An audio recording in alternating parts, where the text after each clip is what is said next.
Okay buddies, आज से हम शुरू करने जा रहे हैं classroom of the elite anime series को, क्योंकि इस वाले एनिमे की रिक्वेस्ट हमें बहुत ज्यादा मिली थी एंड ये वाला एनिमे तुम्हें बहुत ज्यादा पसंद आने वाला है क्योंकि इसका हर एक कैरेक्टर अपने में ही कमाल का है। तो शुरुआत करते हैं इसके एपिसोड 1 से, जिसका नाम है व्हाट इज इविल। एनिमे की स्टार्टिंग होती है एक क्वेश्चन से, और वो क्वेश्चन ये है, क्या सारे ह्यूमन एक जैसे हैं? आज के टाइम पर सभी लोग इक्वालिटी की बात करते हैं। एक बार की बात है, एक महान आदमी ने कहा था कि भगवान किसी को ऊंचा या नीचा नहीं बनाते हैं। बर्थ के टाइम पे सभी के सभी ह्यूमंस एक जैसे होते हैं, लेकिन जैसी उनकी उम्र बढ़ती जाती है उनके बीच में गैप्स आने लगते हैं। इसी के साथ ये कोड खत्म होता है और फिर हमारे मेन प्रोटैगनिस्ट को दिखाया जाता है, जिसका नाम है क्योटागा आयानोकोची। आयानोकोची एक बस के अंदर होता है और उसी बस के अंदर एक और लड़की होती है जो कि दूसरे लड़कों को कह रही होती है कि इस सीट को खाली कर दो, ये बूढ़े लोगों की सीट है। उस लड़की की बात पे वो लड़का रिप्लाई देते हुए कहता है कि मैं जानता हूँ कि ये सीनियर लोगों की सीट है, लेकिन यहाँ पर ऐसा कहीं लिखा नहीं है कि मैं जवान हूँ तो मैं इस सीट को छोड़ दूँ। मैं ये बात जानता हूँ कि मैं जवान हूँ, लेकिन खड़े होने में ज्यादा स्टेमिना खर्च होता है और मैं ऐसा करूँ भी क्यों, मेरा क्या फायदा इसमें, मुझे क्या मिल रहा है। लड़की इस बात पर रिप्लाई देते हुए कहती है कि ये करके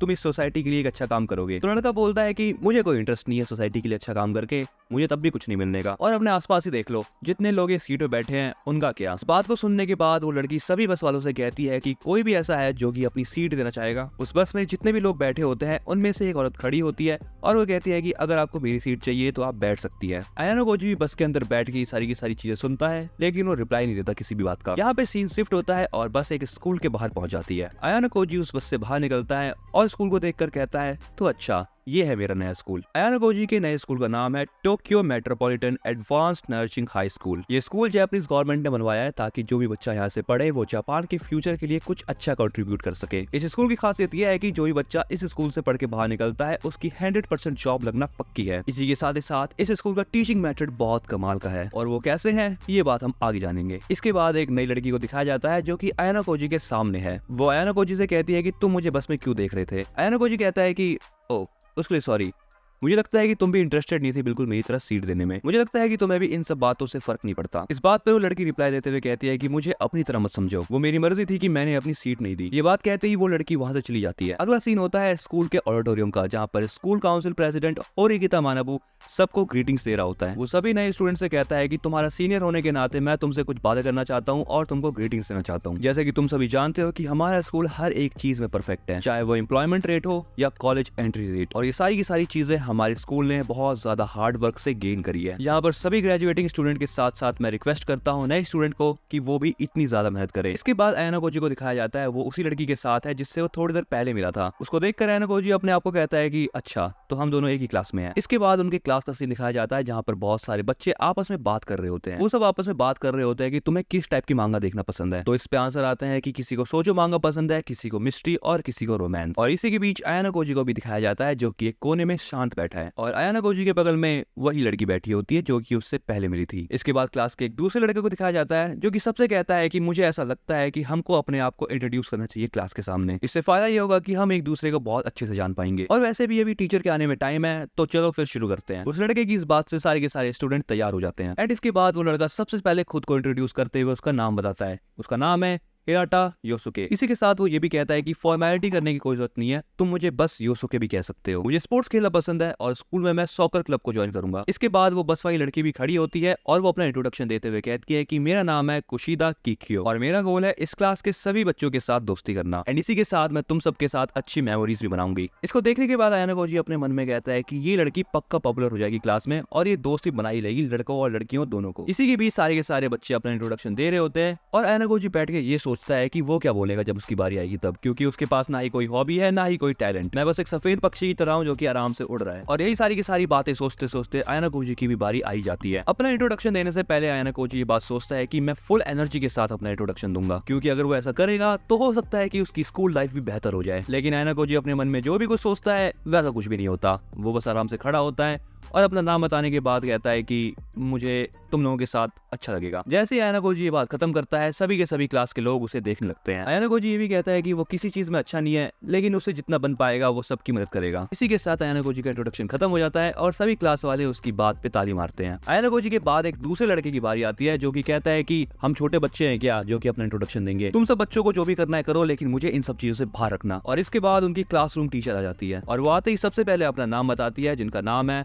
चाशा मीरा साई और ये है क्लास डी की टीचर। इसी के साथ वो टीचर ये भी बताती है कि इस स्कूल में क्लासेस चेंज नहीं होती है, तो 3 साल तक मैं ही तुम्हारी होमरूम टीचर रहूंगी। इसके बाद वो सबको स्कूल रूल बुक पास करती है। वो सबको ये कहती है कि हमारे स्कूल के कुछ स्पेशल रूल्स हैं। सबसे पहली बात यह है कि स्कूल वाले ही तुमको रूम्स प्रोवाइड करेंगे और बाहर की दुनिया से तुम्हारे कॉन्टेक्ट्स लिमिटेड हो जाएंगे। लेकिन टेंशन की कोई बात नहीं है, इस स्कूल में बहुत सारी फैसिलिटीज हैं। तुम्हें जो चाहिए वो सभी की सभी चीज मिलेगी, इंक्लूडिंग एंटरटेनमेंट। अगर तुम्हें कोई भी चीज खरीदनी होगी तो तुम उन्हें पॉइंट्स खरीद सकते हो और ये पॉइंट तुम्हें स्कूल वाले ही देंगे। हर महीने की पहली तारीख को तुम्हारे फोन के अंदर पॉइंट्स क्रेडिट हो जाएंगे और हाँ, एक पॉइंट 1 येन के बराबर है और तुम सभी को हर महीने 1 लाख पॉइंट्स मिलेंगे, यानी 1 लाख येन। बड़ी इसका मतलब यहाँ पर यह है कि इनको हर महीने 55,000 रुपए से ज्यादा मिलेंगे, जो कि एक बच्चे के लिए बहुत ज्यादा है। टीचर की वाली बात सुन के सारे बच्चे अपना फोन चेक करते हैं और वो बहुत ज्यादा सरप्राइज्ड हो जाते हैं। इसके बाद वो टीचर ये बताती है कि ये स्कूल बच्चों को उनके एग्जाम में आए हुए नंबर के ऊपर जज करता है। तुम इस स्कूल में आ गए हो, ये तुम्हारे लिए बहुत बड़ी बात है। इसके बाद ये सीन शिफ्ट होता है और आयना कोजी को दिखाया जाता है एक दुकान के अंदर शॉपिंग करते हुए। शॉपिंग करने के बाद जैसे ही आयना कोजी पेमेंट के लिए जाता है, तब वो देखता है कि ये पॉइंट्स सेम येन की तरह ही काम कर रहे हैं और इस पेमेंट मेथड को देख के वो फिर से सरप्राइज हो जाता है। इसके बाद आयना कोजी सोचता है कि हर एक क्लास में 25 स्टूडेंट है और 25 स्टूडेंट के टोटल 4 सेक्शंस हैं और पूरे स्कूल में बस 3 क्लासेस है। इसका मतलब 300 बच्चे। इसका मतलब ये है कि ये स्कूल पूरे साल के अंदर 360 मिलियन पॉइंट देता है बच्चों को और ये सारे के सारे पॉइंट सरकार अलॉट करती है बच्चों को। लेकिन तब भी यहाँ पर आयना कोजी सोच में पड़ जाता है। शॉपिंग करने के बाद वो अपने रूम के अंदर जाता है, तभी वहाँ पे उसको वही लड़की मिल जाती है जो उसे क्लास में मिली थी। आयना कोजी उससे बात करने की कोशिश करता है और वो उसे कहता है कि हम दोनों आसपास ही बैठते हैं क्लास में,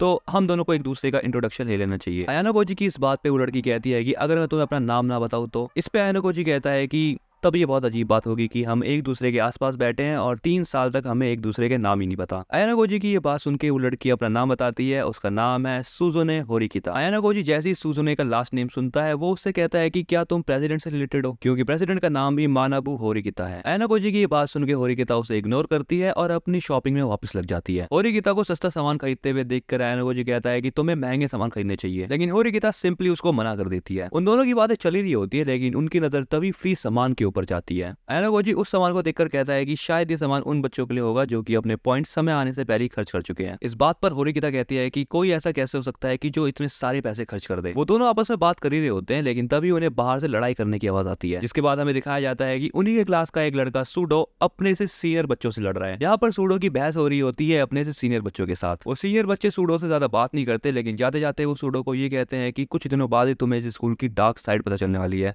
आयना कोजी तभी बाहर निकलता है और वो सीनियर की सभी बातें सुन लेता है और वो सोच में पड़ जाता है कि ये सीनियर आखिर कहना क्या चाहते हैं। तभी वहाँ पर सूडो अपने पास में पड़े हुए एक डस्टबिन को देखता है और उसको लात मार के गिरा देता है और वो वहाँ से जा रहा होता है, लेकिन उसके पीछे आयना कोजी भी खड़ा होता है जो कि सब कुछ देख रहा था। आयना कोजी ये बात नोटिस करता है कि उसके ऊपर बहुत सारे सर्विलांस कैमरा है जो कि उसके ऊपर नजर रखे हुए हैं एंड तभी वो उस डस्टबिन को उठा के वापस सही कर देता है। इसके बाद 2-4 दिन बाद का सीन दिखाया जाता है जहाँ पर आयना कोजी बैठ के सोच रहा होता है कि मैंने अभी तक कोई भी दोस्त नहीं बनाया। होरिकिता उसको देखकर कहती है कि मुझे तुम्हारे ऊपर दया आ रही है। तभी आयना कोजी कहता है कि तुम भी बिल्कुल मेरी तरह हो, तुम्हारे पास भी कौन से दोस्त हैं। होरिकिता रिप्लाई देके कहती है कि देखो ऐसा नहीं है कि मैं दोस्त नहीं बना सकती, मैं बस उन्हें बनाना नहीं चाहती। ये बात सुनने के बाद आयना कोजी वहां से उठकर कैफेटेरिया जाने लगता है, लेकिन क्लास से बाहर निकलते ही उसको कुशिता दिखती है। कुशिता आयना कोजी से कहती है कि मुझे होरिकिता से दोस्ती करनी है, तो तुम क्या मेरी मदद कर सकते हो, क्योंकि जब कुशिता ने होरिकिता से उसका नंबर मांगा तो होरिकिता ने साफ मना कर दिया। कुशिता की ये बात सुनकर आयना कोजी भी कहता है कि वो मेरी भी कोई खास दोस्त नहीं है, वो ऐसी ही है बस। लेकिन कुशिता आयना कोजी की एक बात नहीं सुनती और वो कहती है कि प्लीज मेरी दोस्ती करवा दो उससे। इसके बाद हमें क्लास का सीन दिखाया जाता है जहाँ पर मिस साई बच्चों को पढ़ा रही होती है, लेकिन किसी भी बच्चे का ध्यान उनके ऊपर नहीं होता, क्योंकि वहाँ पर आधे बच्चे फोन चला रहे हैं या फिर मांगा पढ़ रहे हैं। और जैसे ही क्लास की बेल बजती है, मिस साई पढ़ाकर वहां से चली जाती है। क्लास खत्म होने के बाद होरिकिता आयना कोजी से कहती है कि इन स्कूल वालों ने बहुत ज्यादा छूट दे रखी है अपने बच्चों को। क्लास के अंदर कोई बच्चा मैम की बातों के ऊपर ध्यान नहीं दे रहा था, लेकिन तब भी मैम ने उन्हें कुछ नहीं कहा। होरिकिता की इस बात को सुनने के बाद आयना कोजी कहता है कि हो सकता है कि ये कोई रूल हो। खैर अब जो भी हो, क्या तुम मेरे साथ बड़े वाले मॉल में चलना चाहोगी। आयना कोजी की ये बात सुनने के बाद होरिकिता उसे थोड़ी देर के लिए घूरती है, लेकिन फिर तैयार हो जाती है। आयना कोजी रीजन देते हुए कहता है कि वहाँ पर 24 घंटे बस लड़कियां ही होती है और मुझे बड़ा अजीब लगता है उनके बीच में, इसलिए अगर तुम मेरे साथ चलोगी तो ये सही रहेगा। ये दोनों कैफे के अंदर जैसे ही एंट्री करते हैं, तभी वहाँ पर से 2 लड़कियां उठ के जा रही होती है। खाली सीट को देखकर आयना कोजी होरिकिता के साथ उसी सीट पर बैठ जाता है। आयना कोजी मजाक में होरिकिता से कहता है कि हम दोनों एक साथ है तो हो सकता है कि कोई हमें कपल समझ ले। आयना कोजी की इस बात को सुनने के बाद होरिकिता उसे फिर से घूरती है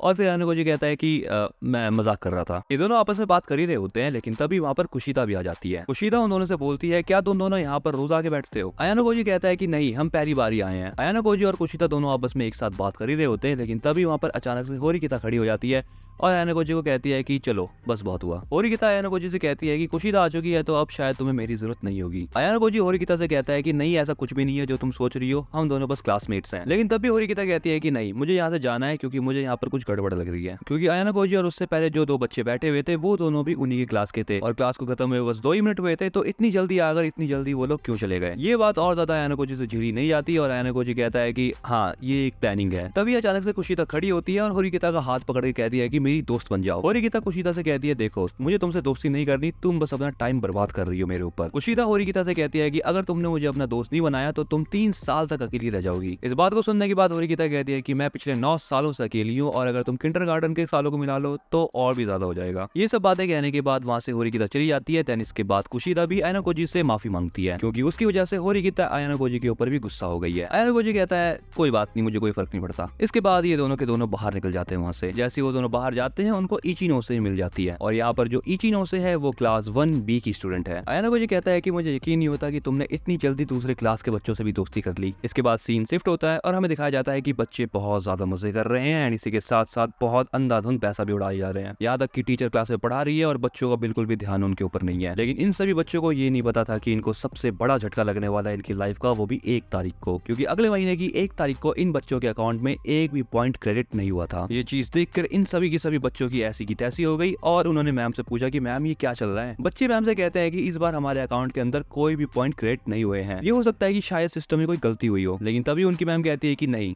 सिस्टम से कोई भी गलती नहीं होती और तुम सभी बच्चे 1 नंबर के बेवकूफ हो। तुम्हें ये सब कुछ मजाक लग रहा था कि तुम्हें 1 लाख पॉइंट ऐसे ही फ्री फंड के दे दी जाएंगे। तुम सभी बच्चे क्लास में 98 बार अब्सेंट रहे, 391 बार तुम लोग मोबाइल चलाते हुए पकड़े गए हो क्लास के अंदर और ऐसी ही तुम्हारी हरकतों की वजह से तुम्हारे पॉइंट्स इस बार तुम्हें अलॉट नहीं हुए। इस बात को सुनने के बाद एक बच्चा खड़ा होता है और कहता है कि आपने ये सब कुछ हमें पहले क्यों नहीं बताया। इस पर उनकी मैम कहती है कि मैं तुम्हें पहले दिन बता दिया था कि ये स्कूल बच्चों को मेरिट के बेस के ऊपर जज करता है और तुम सभी ट्रैश हो। और इसी के साथ बडीज ये एपिसोड होता है एंड तुम मुझे बताना कमेंट में कि तुम्हें ये वाला एपिसोड कैसा लगा एंड नेक्स्ट एपिसोड के लिए फटाफट से इस वीडियो के ऊपर 1000 लाइक्स करवा दो और ऐसी कमाल की डिटेल एक्सप्लेनेशन के लिए तुम सब्सक्राइब कर लो।